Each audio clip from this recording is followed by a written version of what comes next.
Mag-isa po tayong lahat, mga kababayan ko. Tumindig ho tayo. Panahon na labanan natin ang lahat na gumawa ng nagnakaw ng ating mga pondo, yung pondo ng RA 7171 na yan, na para sa tobacco farmers. Sino pong yumaman? Hindi po ang mga tobacco farmers. Si Chavit Singson, dyan nagmula ang kanyang kayamanan.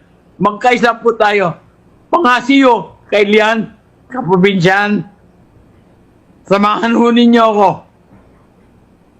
para sa kinabukasan ng mga anak natin, mga apo natin.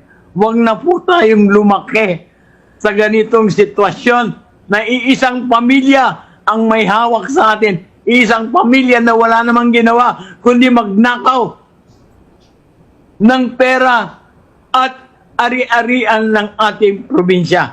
Nakikita naman po ninyo, magaling lang po si Chavit Singson magsalita. Pero lahat po ng sinasabi ninyo, kung usigin ang sinasabi niya, kung usigin po ninyo, puro sinungaling ang pinagsasalita niya.